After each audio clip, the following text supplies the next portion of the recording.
cette toute première vidéo issue du cours du E8 de DCG sur les systèmes d'information.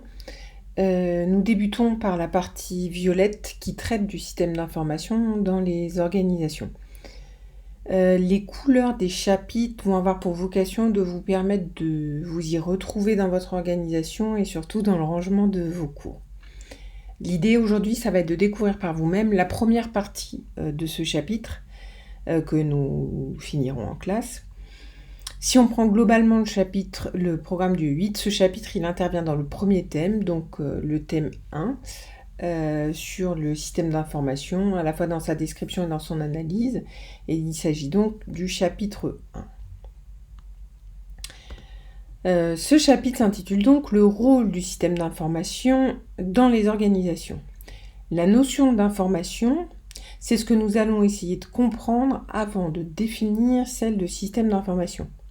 Alors l'information, c'est une notion que vous avez déjà étudiée pour celles et ceux qui étaient en terminale STMG, puis pour les autres, même s'il s'agit d'un mot largement usité, ce qui le recouvre exactement est peut-être un peu plus nébuleux. L'information, on va voir que c'est donc une nécessité pour l'organisation.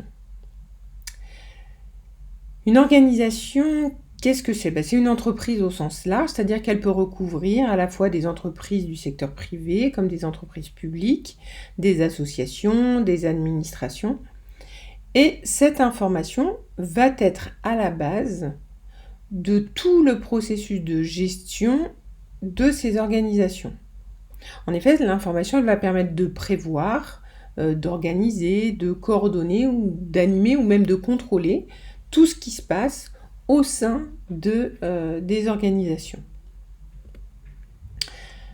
L'organisation va donc gérer ces informations qui vont être des informations de diverses natures. Ça peut être des informations à la fois financières, techniques, des informations économiques, des informations commerciales. Et ces informations, elles peuvent être aussi de différentes natures. Ça peut être des données, du texte, etc. Donc l'organisation va gérer des informations qui se rapportent à son activité et à son fonctionnement. Mais elle va aussi avoir besoin de gérer des informations qui sont liées à l'environnement dans lequel elle évolue. Donc des informations qui vont être liées à ses relations avec les différents acteurs de son environnement, par exemple ses clients, ses fournisseurs, l'État, les banques, etc. Au sein d'une même organisation, l'information peut avoir des fonctions qui sont tout à fait multiples. En effet, l'information elle va servir à prendre des décisions. On la qualifiera alors d'outil d'aide à la décision. Elle peut également être considérée comme un outil de communication parce qu'elle va permettre d'échanger à la fois en interne dans l'organisation donc, ou en externe.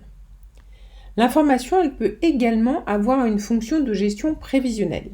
C'est-à-dire qu'avec les informations recueillies en interne et depuis l'extérieur de l'entreprise, toutes ces informations qu'on aura collectées vont permettre à l'organisation de pouvoir réaliser des prévisions et donc d'anticiper sur l'avenir de l'entreprise et sur le travail à réaliser au sein de l'organisation pour atteindre ses objectifs.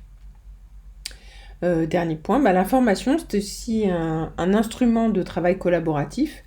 Nous aurons largement l'occasion de le découvrir ensemble parce que nous verrons qu'elle va faciliter l'implication de chaque personne dans les différents processus de l'organisation. Par exemple, le processus de fabrication d'un produit, le processus de préparation d'une commande, etc. Je fais une petite parenthèse sur la notion de processus. On parlera de processus pour un ensemble d'activités qui vont être effectuées par des acteurs et qui vont aboutir à la réalisation d'un objectif fixé par l'organisation, ce qui constitue une valeur, par exemple, pour le client. On peut avoir différents processus au sein de l'organisation. Ça peut être un processus de fabrication d'un produit, donc toutes les étapes de fabrication d'un produit jusqu'à arriver à un livrable satisfaisant pour le client. Ça peut être un processus de préparation de commandes, etc. On a des tas de processus dans l'entreprise, nous le verrons dans le prochain chapitre. Finalement, donc les différents personnels de l'entreprise vont collaborer au sein de l'organisation parce qu'ils vont échanger de l'information pour parvenir à atteindre les objectifs de cette dernière. Donc pour faire simple, vous aurez compris que l'information, c'est une nécessité pour toute organisation. Mais cette information, elle n'est pas construite n'importe comment. Elle est construite à partir d'un certain nombre d'éléments savamment choisis. Donc si on souhaite adopter le vocabulaire le plus précis possible, on va partir de ce qu'on appelle une donnée. Alors une donnée, c'est le plus souvent le résultat d'une mesure qu'on va pouvoir faire en direct. Par exemple, si je vous dis que le prix est de 299, on pourra en déduire que on a une donnée qui s'appelle prix, dont la valeur est de 299. En général, dans le système d'information de l'organisation, on ne conservera pas d'unité de mesure. Donc, par exemple, le fait que le prix soit de 299 €, l'unité euro nous intéresse peu. Nous garderons donc le nom de la donnée qui est prix et sa valeur qui va être 299. Donc souvent, une donnée, c'est le résultat d'une mesure. Cette donnée, elle va devenir une information lorsqu'elle va être placée dans un contexte. En effet, si je vous dis maintenant le prix qui est égal à 299, en effet, ça ne vous informe pas beaucoup étant donné que vous ne savez pas à quel élément ce prix fait référence. Mais si je suis un petit peu plus précise et que je vous dis le prix d'un vélo Between VTT Rock Rider est de 299 €, la valeur de cette donnée devient, et donc la valeur du prix, devient à ce moment-là une information parce qu'on l'a mis dans le contexte. On sait du prix de quel objet il s'agit. Je prends un autre exemple de donnée. Si je vous donne comme donnée, la couleur est orange. En effet, cette donnée qui ne vous apporte pas grand-chose deviendra une information uniquement si on précise le contexte concerné. Par exemple, le contexte, ça peut être la couleur du vélo Between VTT Rock Rider est orange. Mais un autre contexte pourrait être, puisque vous l'avez compris, la couleur, là on a parlé d'un vélo en particulier, mais on aurait pu parler par exemple d'un feu de signalisation. On pourrait donc en déduire qu'une même donnée a, en fonction du contexte, un sens qui pourrait être différent. Par exemple, si je reprends cette histoire de couleur orange, ça pourrait être par exemple la couleur d'un feu de signalisation qui pourrait être évidemment aussi rouge ou vert. Donc la donnée deviendra une information quand on lui donne du sens, c'est-à-dire quand on la met dans un contexte. Donc finalement, la donnée c'est assez brut, l'information on y a rajouté du contexte, c'est quand on a rajouté du contexte à une donnée, et cette information elle va à son tour devenir ce qu'on appelle de la connaissance, quand dans l'organisation on va pouvoir s'approprier et interpréter les informations de manière à réfléchir et à mobiliser ces informations pour en déduire de la connaissance. Ça veut dire qu'à partir des informations collectées, on va pouvoir, par exemple, connaître le pourcentage de femmes parmi nos clients pour, mieux cibler une campagne promotionnelle ou encore cibler tous les clients qui habitent à Montpellier avec lesquels l'entreprise a fait un chiffre d'affaires de plus de 300 € l'année dernière. Ça veut donc dire qu'on va mieux connaître les clients de l'organisation grâce à l'interprétation des différentes informations collectées. Évidemment, là, j'ai pris des exemples qui s'appliquent à des clients, mais on pourrait tout à fait prendre des exemples qui concernent les effectifs de l'organisation, ses budgets, etc. Maintenant, si je vous dis que l'organisation souhaite décider de la quantité de chaque taille de tongs pour enfants à produire pour les commercialiser en France l'année prochaine. Il faut s'en préoccuper maintenant parce qu'il faut anticiper leur fabrication. La détermination de ces quantités à produire, elle peut être faite évidemment à partir de l'analyse et du croisement des connaissances de l'organisation. Mais pour être plus précise, il va falloir aussi que l'entreprise tienne compte des habitudes de consommation de ses clients, de la saisonnalité, de l'expérience passée, enfin de tout un tas en fait d'autres paramètres. Et lorsqu'on arrivera à englober tous ces paramètres, on parlera de compétences. La compétence, c'est la capacité que l'on a à réinvestir la somme de sa connaissance et de son expérience et qu'on va pouvoir réaliser donc efficacement une action, souvent une prise de décision, avec un résultat concret parce qu'on a intégré toutes ces informations et toutes ces connaissances de l'organisation. Ce qui nous permettra par exemple de décider pour chaque taille de tongs pour enfants, quelle est la quantité à produire pour l'année prochaine, et puis quelle quantité, à quel moment les commercialiser, à quel moment les mettre en rayon en plus ou moins grande quantité. Pour résumer, ce que vous devez retenir ici, c'est la distinction entre données, informations, connaissances et compétences. Même s'il est vrai que par abus de langage au quotidien, on a tendance à parler d'informations au sens large, même s'il s'agit par exemple de données. Là, il va falloir en U8 qu'on soit précis dans notre vocabulaire. Revenons maintenant à l'information. Cette information, on va la juger en fonction de sa qualité, parce que pour pouvoir prendre des décisions adéquates au sein des entreprises, il va falloir évidemment que l'information dont on dispose soit de qualité. Cette qualité de l'information, elle se mesure selon 5 principaux critères. D'abord, l'exactitude. Est-ce que l'information, elle est fiable? Est-ce qu'elle est précise? Et donc, est-ce qu'elle est exacte?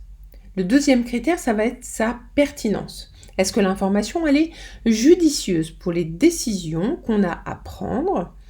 Et est-ce qu'on va pouvoir l'utiliser, cette information, pour répondre aux besoins de l'organisation? Donc, est-ce que cette information, elle est pertinente?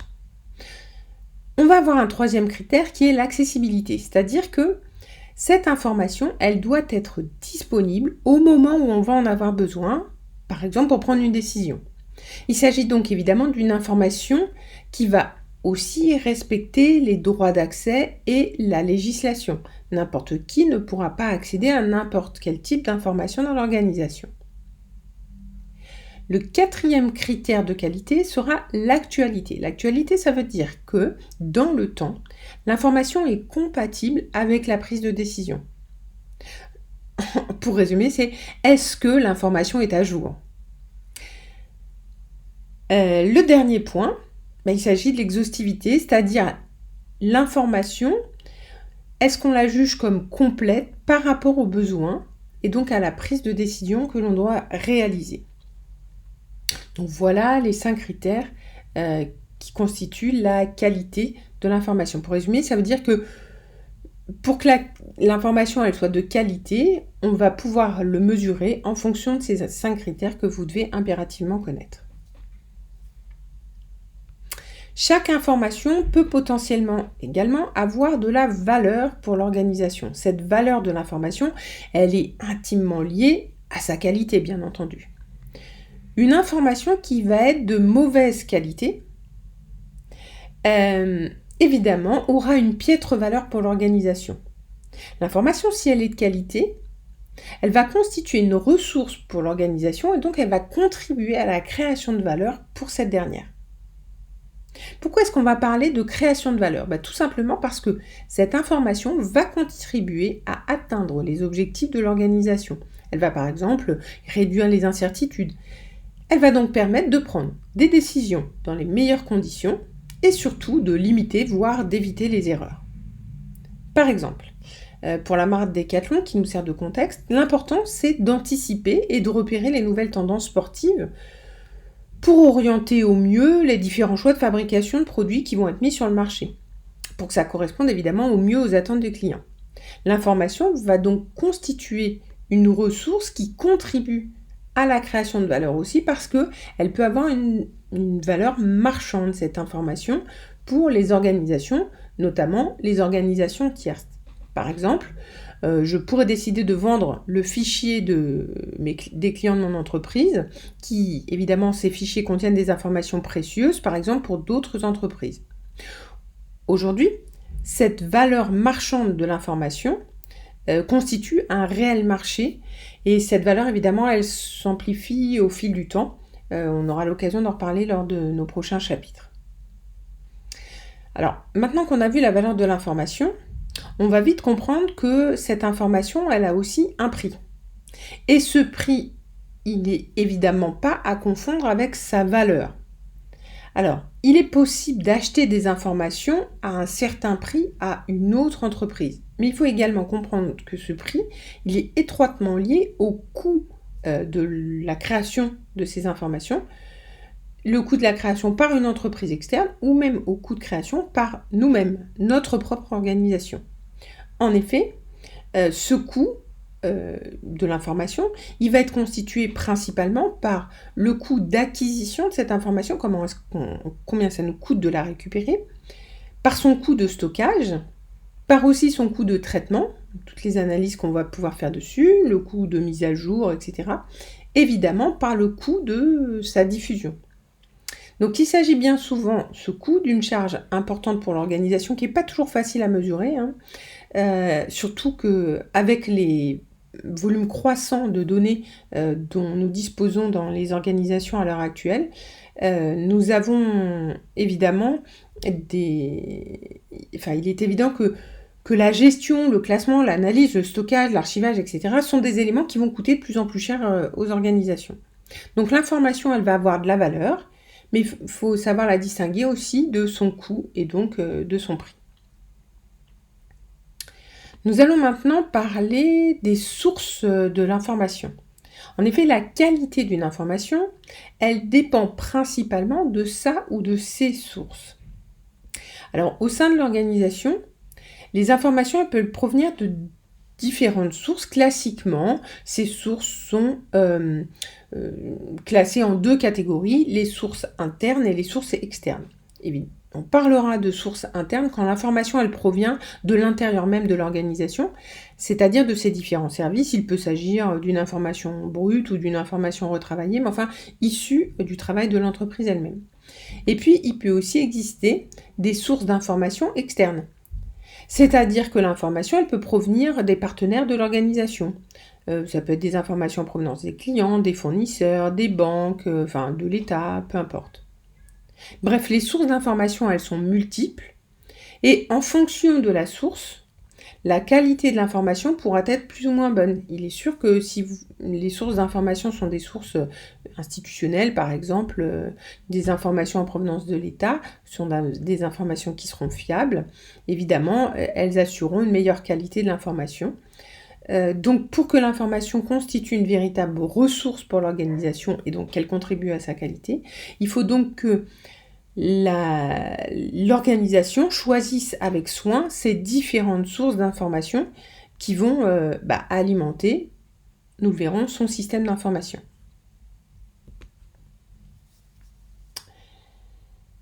Pour terminer sur cette partie, nous allons voir les différentes procédures de contrôle qui existent afin d'assurer justement un maximum de qualité à l'information. En effet, pour faire en sorte que l'information soit de qualité, il va être nécessaire, en plus de tout ce que nous venons de voir, de contrôler cette qualité régulièrement.